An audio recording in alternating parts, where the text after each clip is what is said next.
Chapter 1. Kentucky, February 1861. Mudslide. The moment Joseph put his foot on the steep riverbank, he knew he'd made a mistake. Although the sun was shining, it had rained for the last 3 days. The rains had been heavy, a deluge that caused the river to overflow its banks and flood the town and left the bank a slippery mass of thick mud. Below him, the usually shallow river churned with debris from the recent flood. Brush, logs, and even an old rocking chair went rushing past. A smooth piece of driftwood caught his eye just a few feet below. It would be perfect for mounting the eagle he had just finished carving. Something like that would be sure to win first prize at the fair next summer. Joseph took a step and felt the mud slide under his feet. Suddenly, he was sliding helplessly toward the swirling water. Then his fall was stopped short when one of his feet sank into the mud over his ankle. Landing with his head toward the raging river, he struggled and finally managed to pull himself up to a sitting position. His new school coat was splattered with thick, gooey mud. His stepfather was going to be angry. He wished he had listened to that sensible part of himself that had wanted to go straight home after school. That very morning, his stepfather had warned him to stay away from the river, but he'd let his curiosity get the best of him. Now, here he was, stuck and with his clothes ruined. Joseph struggled to free his foot and turn himself into position to climb back up the bank. A small sapling clung to the slope only a few feet away. He grabbed at it, hoping it would be strong enough to help him pull himself up, but it was just out of reach, and his fingers closed on thin air. His struggles had served only to bury his other arm nearly to the elbow. He forced himself to sit quietly while he thought of what to do. Although the main street of Branson Mills crossed the river on a sturdy stone bridge, it was several hundred yards away and around a bend. There was no chance anyone would hear his cries. At any rate, most people would be busy cleaning up the dirt and debris from the floodwaters that had swept through the town. In his stepfather's window sash and door factory, the water had been more than 2 feet deep. The waters had come up so fast there had been no time to save any of the wood. Soaked through, he had told Joseph's mother at dinner the night before. Even the new shipment of lumber. It will warp when it dries, he added with a worried frown. Joseph had listened to his stepfather's news with interest, but not sympathy. Mr. Byers had married his mother just a month before. After his father died, his mother had been forced to rent 2 rooms above the millinery shop, and the wages she earned as a seamstress barely fed them. Mr. Byers had met Joseph's mother when he hired her to sew a dress as a gift for his sister, who lived in New York. 2 months later, they had married. Now Joseph lived in a nice house on High Street. He knew he should be grateful. Still, he could not bring himself to like Mr. Byers, a tall, stern appearing man, much older than Joseph's real father. Joseph tried again to climb the bank, but the mud beneath him slid some more, and he found himself even closer to the water. By now, there wasn't an inch of him that wasn't covered with mud. He suspected his situation would look pretty funny if not for the danger. As if giving voice to that thought, he heard hooting laughter from somewhere above him.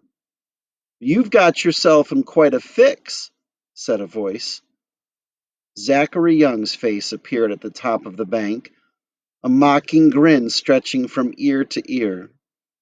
Joseph groaned. Zachary Young was the last person you'd want to see if you needed help. Although he was a year older than Joseph, he had missed so much school that he was only in the 3rd grade. Still grinning, Zachary squatted down and appeared to study Joseph's predicament. "Can you help me?" Joseph asked. Zachary nodded. I can. Problem is, do I want to? Your new stepdaddy is one of those abolitionists, I heard. There are a lot of people in town who are pretty angry with him. My pa, for one. He says I'm to stay away from your kind. An angry reply boiled in Joseph's mouth, but Zachary waved his hand. Don't worry, he said. I seldom do what my pa says. Joseph felt the mud moving beneath him.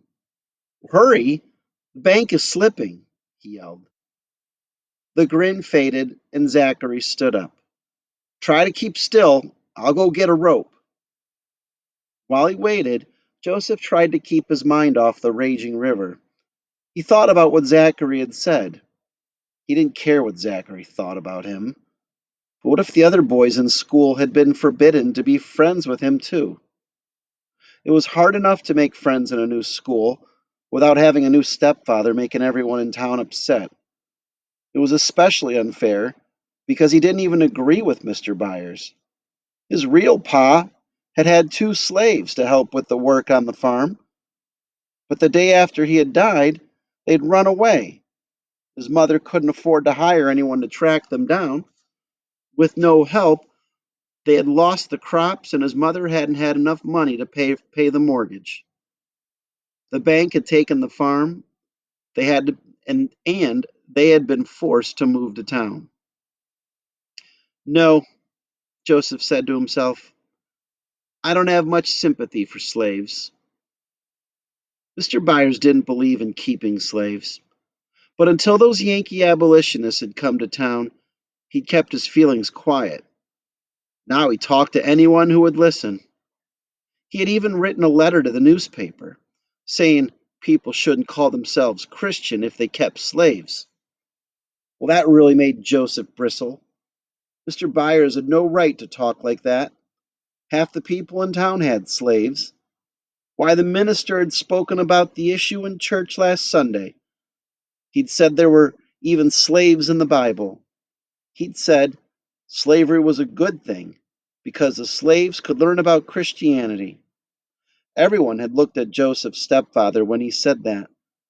But Mr. Byers had stood up right there in church and said, True Christians don't sell other Christians' children. He walked out. Mrs. Byers and her sons had stayed to the end of the service. Her face was red with embarrassment. Afterward, everyone had stood around outside talking. But when Mrs. Byers and the boys came out, people looked uncomfortable and no one spoke. Joseph's thoughts were interrupted by a strange sucking noise off to one side, and he watched in horror as a huge chunk of the bank broke off and slid down into the water. It left a deep, dark gash in the bank. Joseph stared, trying to make sense of what he was seeing. The falling mud had revealed a large crack, nearly as tall as a man. Then he suddenly understood. He was looking at the opening to a cave. It had been there all along, hidden under layers of dirt. How often he had climbed this bank without knowing it was there. Grab on! Zachary shouted from above him. At the same time, Joseph felt the slap of a thick hemp rope. I'll tie my end around a tree. Joseph sighed with relief and gratefully wiggled the rope around himself, tying it under his arms. The movement was enough to start that part of the bank sliding again, and in terror, Joseph saw another great chunk come crashing down. He heard Zachary shout, but it was too late, because his body was encased in suffocating darkness and tumbling out of control. Then he was free of the mud and a shock of wet that told him he was in the water. As his body was tossed about in the swift river, his chest burned with the need for air. Chapter 2. Rescue. The air he'd been holding burst from him in a shower of bubbles, and Joseph realized he was going to die. Nevertheless, he fought to follow the trail of bubbles. There were sparkles of light flashing behind his eyes. He pictured the water pouring in, filling his lungs as the river claimed his life. Then, just as he sensed that he was losing consciousness, he was suddenly jerked by the rope still tied under his arms, and his body seemed to fly through the rushing water. There was the cool breath of air on his face as he was yanked to the surface. He gasped with relief, gulping lungfuls of air, while he felt himself being towed swiftly toward the bank. A log rushed by, narrowly missing him, and reminding him that he was still in danger. The slide had left a huge pile of mud at the edge of the river. Even if he managed to climb over it, there was still the slippery bank. The same thought must have occurred to Zachary. I'm going to loosen the rope and tow you down a few feet to a spot where you can climb up, he shouted. Joseph was too weak to do anything but nod to show he understood. He allowed the rope to guide him along the edge of the water. At last he came to a place where the bank was not so steep and was held in place by a few scrubby trees and brush. It was muddy here, too. Still, there were enough grass and weeds to hold the bank in place. Although he was shivering, Joseph scrambled up quickly. He collapsed at the top, still gasping for air.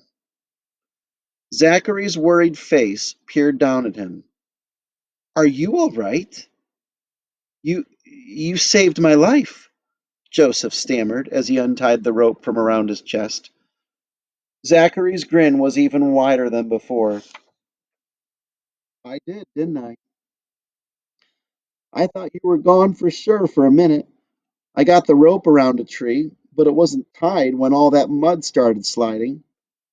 He peered over the edge of the bank toward the cave in. What a mess. Joseph's teeth were chattering so hard they made a clicking noise. A look of concern wiped out Zachary's smile. You better get on home before you catch your death. Want me to walk with you? I can make it, Joseph said. Run then, Zachary urged him. It'll make you feel warmer. He picked up the rope and began coiling it around his arm. But Joseph hesitated. Thank you, he said at last. Zachary took Joseph's hand and shook it solemnly. Then he looked at his hand. Yeek! You need a bath! Joseph's whole body was racked with deep shudders, and he knew the truth of Zachary's warning. He had to get warm and dry. With a wave, he turned and raced away. By the time he reached home, he was shaking so hard he couldn't speak. His little brother Jared was sitting on the floor by the big iron cook stove, playing with the toy wagon Joseph had carved for him. Jared had a weak heart, the doctors said, and the sight of Joseph as he burst through the door made his normally pale face look even whiter. Mama, something happened to Joseph, he cried. Joseph's mother came running from the dining room, where she had been putting a fresh cloth on the table. Her skirts were so wide she had to push them through the door. She took one look at Joseph's white face and dripping clothes and ran for some dry towels. Take off those wet clothes, she said before she left the room. A few minutes later, Joseph was dressed in dry clothes and sitting by the stove with a blanket wrapped around his shoulders. His mother handed him a cup of coffee and watched while he drank it. Save for the terse command to take off his wet clothing, Joseph's mother had not spoken since he'd arrived home. She was a tiny, nervous woman. Joseph often thought she was like a little bird, singing as she flitted about the house, making sure everything was perfect. There was nothing timid about her stern look tonight as she collapsed into a chair. I would like an explanation, young man, she said. Reluctantly, Joseph told her everything that had happened. He tried to make it sound less frightening than it really was. Jared listened too, his eyes wide. In the middle of the story, Mr. Byers arrived home for dinner, and Joseph had to repeat it. Didn't I warn you to stay away from the river just this morning? Mr. Byers asked. Joseph nodded. Yes, sir. I just wanted to take a quick look. While you're in my house, I expect you to obey, Mr. Byers said curtly. You may spend the evening in your room thinking about it. There will be no supper. Joseph avoided looking at his mother's unhappy face. Without a word, he stalked to his room. There he threw himself onto his bed and stared at the ceiling. His room was directly over the dining room. From below, he could hear the clink of dishes and the steady drone of his stepfather's voice and his mother's occasional murmured reply. He did not hear his brothers' voices, but that did not surprise him. Dinners at home with his real father had been comfortable, a time for laughter and conversation that included everyone in the family. Mr. Byers, however, was like most adults who believe that children should be seen but not heard at the table. The only words they were allowed to say were please and thank you. Thinking about his father, Joseph closed his eyes. After a time, the conversation ended, and Joseph knew that his stepfather, as he did every night, had gone to the parlor to read the newspaper while his mother washed the dishes. Joseph stared at the ceiling. He was still cold and tired, and his growling stomach just added to his misery. Before he fell asleep, he heard a soft tap at his door. It's me, said his older brother, Clay. I knew you'd be hungry. He handed Joseph a hunk of roast pork and a piece of bread. Sorry, this is all I could save for you, he whispered. He sat on the bed while Joseph wolfed down the leftovers. Thanks, Joseph said. Why did you get sent to your room? Clay asked. Quietly, Joseph told his brother about his adventure at the river. Instead of the sympathy he expected, however, his brother nodded. You deserved the punishment. That was a pretty stupid thing to do. And Mr. Byers warned you about it this morning. I heard him. Clay's voice softened. Why don't you try to get along with Mr. Byers? It makes it hard on Mama when you don't. I hate him, Joseph exclaimed. You and Mama act like you don't even remember Papa. Clay's usually calm voice snapped with anger. I haven't forgotten him. Not one bit. Neither has Mama. She cried for weeks after Papa died. Mr. Byers is not to blame for his death. I admit that he's kind of strict. Mama said he's not used to children, but he's not so bad if you give him a chance. He talked to Dr. Mercer for me. I still have to pass my Latin exam, but Dr. Mercer's going to interview me about being his apprentice. He's making everyone in town hate us, Joseph said. First, he's talking against slavery, and now he's even saying the states don't have a right to leave the Union. Everyone doesn't hate us, Clay said. I think there are a lot of people thinking like Mr. Byers. They just aren't brave enough to admit it. Has he got you thinking his way? Joseph asked. Are you forgetting we lost the farm because Cyrus and Nate ran away? How can you feel sorry for any slaves? They waited until Mama was torn up with grief over Pa dying and needed their help the most. They didn't care about us at all. Clay stood up. Maybe they were afraid they'd never have another chance. Wouldn't you run away if you were a slave and thought you could escape? We were good to them. Pa gave them land to grow their own vegetables. Mama made them two new shirts and pants every year. They were still slaves, Clay said quietly. Listen, Mr. Byers gave me some pamphlets to read about slavery. You should look at them. I'm not reading any of his Yankee teaching, Joseph said, stubbornly shaking his head. Clay was still angry when he left the room. Joseph curled up on his bed and thought about the conversation. Clay liked Mr. Byers because he was helping him secure a place with Dr. Mercer. His mother liked him because he allowed her to stay home with Jared, who needed a lot of care. For their sakes, Joseph would do whatever was expected to keep peace in the family, but he would never forget his real father, and he would never like Mr. Byers. Never, he vowed silently. Just before he drifted off to sleep, he remembered the cave he had seen at the mudslide.